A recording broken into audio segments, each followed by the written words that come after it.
Finalmente aconteceu, meus amigos. O imponderável preponderou nas quadras chinesas e Alexander Petrovic estava certo. Ele tinha o antídoto para parar Giannis Antetokounmpo. A seleção brasileira, na manhã da última terça-feira, dia 3 de setembro, derrotou a seleção grega por 79-78. E não apenas isso. Com atuações estupendas de Alex Garcia com 13 pontos e 6 assistências, Anderson Varejão com 22 pontos e 10 rebotes, Marquinhos com 15 pontos, Bruno Caboclo com 10 pontos e 8 rebotes e Rafa Luz, que teve estatísticas tímidas, mas foi importantíssimo taticamente. O Brasil conseguiu parar de vez Giannis Antetokounmpo, atual MVP da NBA e um dos melhores jogadores do mundo. Só pelo fato de fazer jogo duro já seria motivo para comemoração. Afinal, essa é uma das primeiras vezes que o atual MVP da NBA participa de um Mundial. A Grécia, no geral, não se resume apenas a Giannis, e já tinha mostrado isso contra Montenegro, em que ele ficou apenas 15 minutos em quadra para o time conseguir vencer a equipe de Vucevic. Temos jogadores como Printezis, Kalates e Sloukas, que também são de altíssimo nível. Mas o fato de conseguirem manter um jogador tão completo e com um bom arsenal ofensivo como Giannis a apenas 13 pontos, uma assistência e 4 rebotes é algo louvável. Vale lembrar que durante os playoffs da NBA, apenas o Toronto Raptors, com um defensor de topo como Kawhi Leonard, conseguiu esse feito. Mas quais foram os triunfos que Petrovic e a seleção brasileira tiveram para conseguir parar Giannis e a seleção grega? Hoje iremos analisar qual foi a estratégia implementada pelo Brasil para parar o melhor jogador da última temporada da NBA e por que essa seleção aparenta ser a mais azeitada dos últimos anos.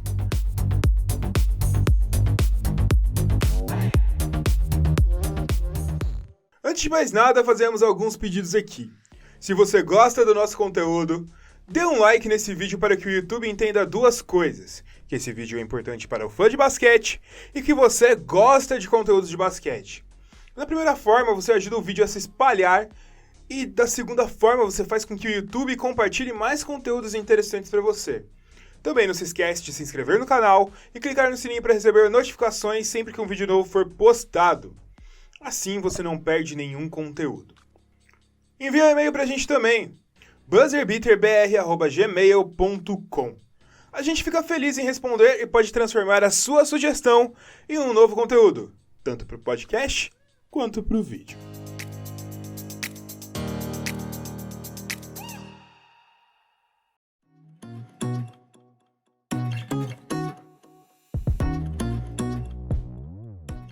Há alguns meses, Alexander Petrovic vem falando que sabe o antídoto para parar Giannis Antetokounmpo.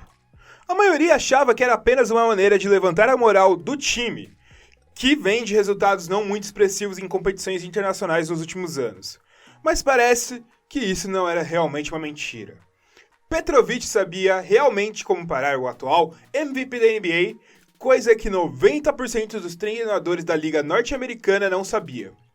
Mas teve um que conseguiu: Nick Nurse. Na final do leste, Nick Nurse começou a série tentando colocar o seu melhor defensor, Kawhi Leonard, em cima de Giannis. Não resolvia, já que o grego conseguia atrair muita marcação junto dele. Kawhi não era tão páreo para ele e ficava sempre sobrando um dos ótimos arremessadores do Milwaukee Bucks livres para completar quando Giannis não conseguia.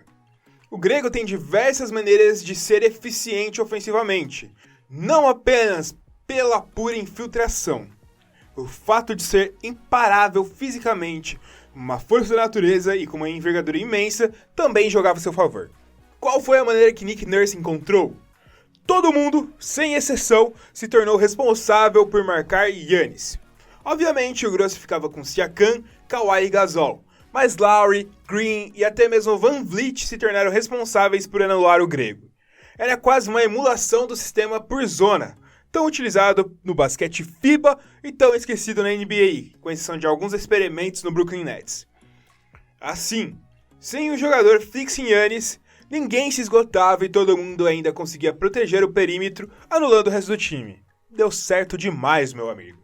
Toronto venceu 4 jogos seguidos em cima do Bucks, que não tinha perdido nem 2 seguidas na temporada regular. Antetokounmpo ficou reduzido a um placar pífio nesses 4 jogos, com médias de 20 pontos, 10 rebotes e 5 assistências com apenas 43% de acerto. Para o Giannis, é muito pouco, principalmente essa efetividade, já que ele é um jogador que converte muitas cestas de 2 pontos.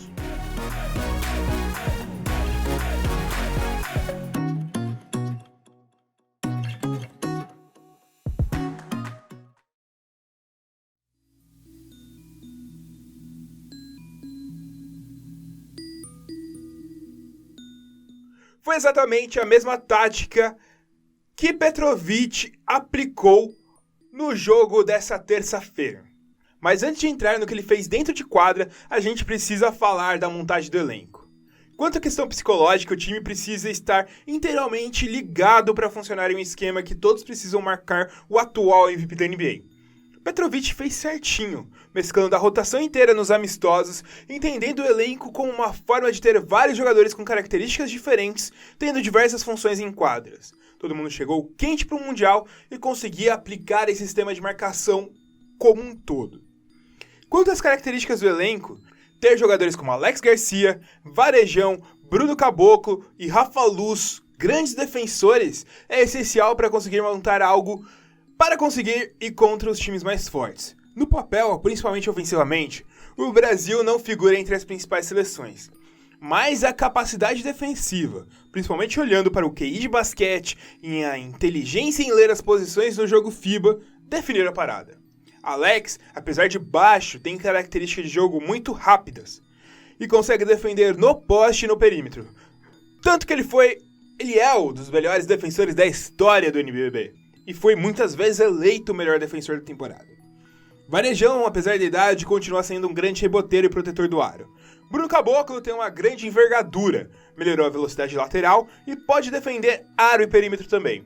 Por fim, Rafa Luz é no mínimo ok ofensivamente, mas tem uma capacidade de se posicionar tão bem defendendo a armação que se torna um jogador necessário de se ter nesse time.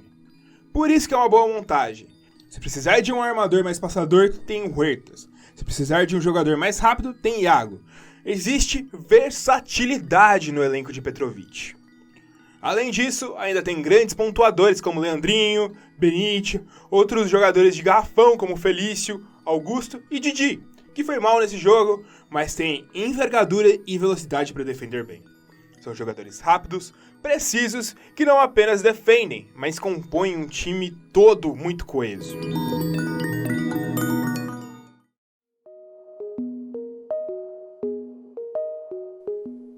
Por fim, falando do jogo em si, a marcação em cima do time grego, funcionou muito bem. Em diversos momentos do jogo era possível perceber que era impossível penetrar e não tinha uma maneira limpa de infiltrar no garrafão brasileiro. Da mesma forma, o perímetro não ficou perfeitamente livre, que, combinado com a ineficiência grega na bola de longa distância, fez com que essa arma não fosse utilizada contra o time do Brasil. Além disso, a força mental que o time demonstrou foi maior do que a gente vinha vendo nos últimos tempos. Depois de perder por 14 pontos de diferença, o Brasil foi lá, buscou e passou na frente no terceiro quarto e conseguiu se manter assim até o fim do jogo. Se lembra do Clippers contra o Golden State Warriors nos playoffs? Foi algo do tipo. Uma força mental incrível. Essa força mental também ficou clara quando o Caboclo, um jogador que nunca disputou profissionalmente o basquete FIBA, dominou uma das regras no último lance do jogo. Explico. Aquela última bola, que estava bambeando no aro, não poderia ter sido tocada com a regra da NBA. Só que na FIBA, essa regra não existe. Em diversos momentos, Giannis ficou olhando a bola cair quando poderia fazer a mesma coisa que o Caboclo fez. Por isso que eu digo, a concentração e o foco do Brasil garantiram até o fim na última bola que o time conseguisse recuperar vantagem. Terminando, atuações individuais. Varejão e Alex, extremamente veteranos, foram magníficos. Tanto no ataque, que foram cirúrgicos com aproveitamento incrível, quanto na defesa, que foram os principais responsáveis por trancar a portinha para a entrada. Também ficou claro que Bruno Caboclo não está mais há 2 anos de estar 2 anos para estar pronto para a NBA. Caboclo é um jogadorzaço, pronto, que entendeu a potencialidade dos seus recursos físicos. Está conseguindo utilizá-los de maneira exemplar, tanto na defesa quanto no ataque. A temporada que vem, A de 2019-2020 vai ser de afirmação e confirmação dele como jogador.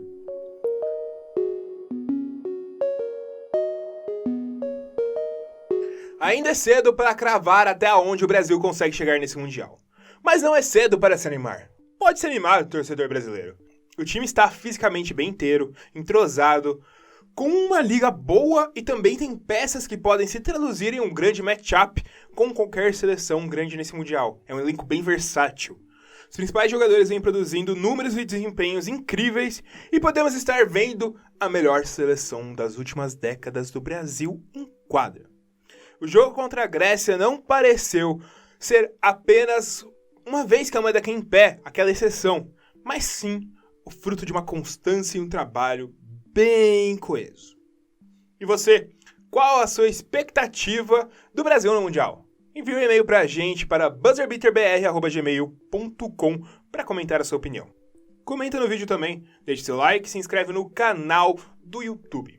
Por hoje é só, galera. Falou, valeu e vamos acompanhando o Brasil nesse Mundial nos próximos jogos.